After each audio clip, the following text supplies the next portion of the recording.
In the heart of Sprunky, a town where melodies wove through the air and colors painted the streets with vibrancy, life pulsed with an infectious rhythm.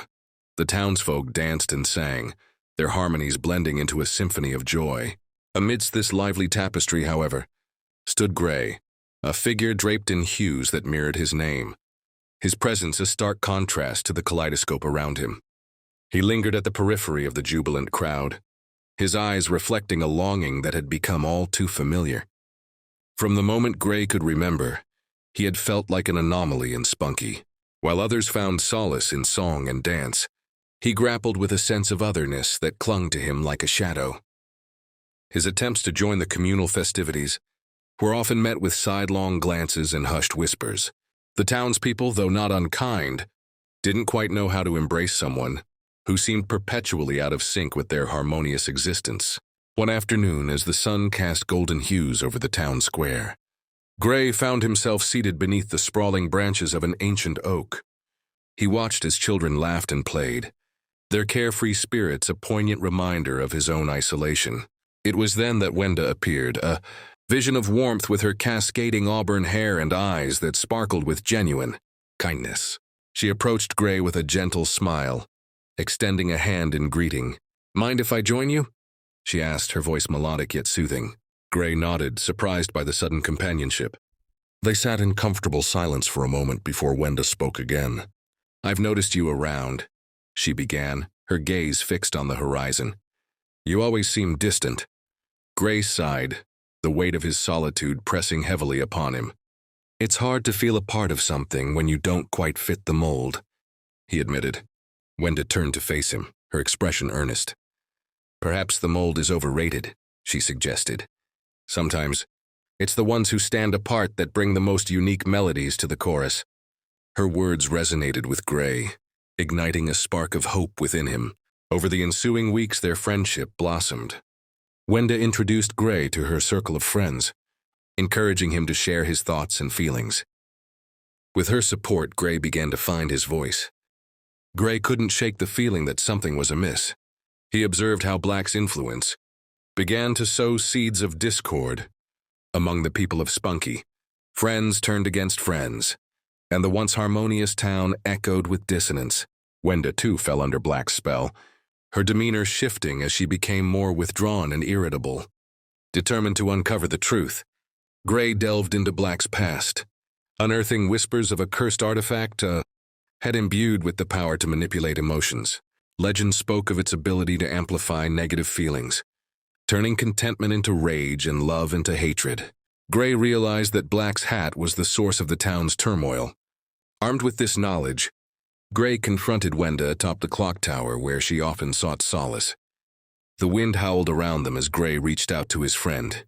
"Wenda, this isn't you," he pleaded. "Can't you see what's happening? Black's manipulating everyone, including you." She turned to him, eyes flashing with a mixture of anger and confusion. "You don't understand," she retorted. "For once I feel powerful. I won't go back to being invisible." Gray stepped closer, his voice gentle yet firm. "True strength doesn't come from dominance or control. It comes from within, from being true to yourself. This power you're feeling, it's a facade built on the pain of others." Tears welled in Wenda's eyes as the weight of his words pierced through the fog of influence clouding her mind. She glanced down at the town below, witnessing the chaos that had unfolded. The realization hit her like a tidal wave, and she sank to her knees, overwhelmed by guilt. "I'm so sorry," she whispered. "I didn't mean for any of this to happen." Gray knelt beside her, offering a reassuring smile. "It's not too late to make things right," he said. "But we need to act now." Together they devised a plan to confront Black and destroy the cursed hat. Gathering the remaining townsfolk, who hadn't succumbed to Black's manipulation, they formed a united front. The final confrontation took place in the heart of Sprunky, where the town's vibrant colors had faded to dull shades under Black's influence. As the group approached, Black sneered, his eyes gleaming with malice. "Come to join me, have you?" he taunted. "Or perhaps to challenge me?" Gray stepped forward, his voice unwavering. "We're here to end this, Black. Your reign over Sprunky is over." A battle ensued, not of fists or weapons, but of wills and emotions. The townsfolk, led by Gray and Wenda, channeled their genuine feelings of love, hope, and unity, creating a force that countered the negativity emanating from Black's hat. The air crackled with energy as the two opposing forces clashed. In a final, desperate move, Wenda lunged forward, snatching the hat from Black's head. As she did, a surge of dark energy erupted, knocking her to the ground. Without hesitation, Gray seized the hat and, with all his strength, tore it apart. The artifact disintegrated into a flurry of shadows that dissipated into the ether. With the hat destroyed, Black's power waned. He let out an anguished cry before collapsing, his form dissolving into nothingness. The oppressive atmosphere lifted, and color returned to Sprunky.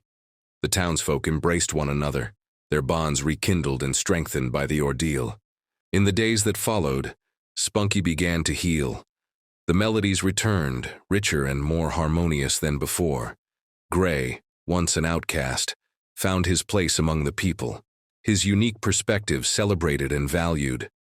Wenda stood by his side, their friendship a testament to the strength found in unity and understanding. As the sun set over the rejuvenated town, Gray reflected on the journey that had brought him to this moment. He realized that true belonging wasn't about conforming to the expectations of others, but about embracing one's individuality and finding those who appreciate and support it.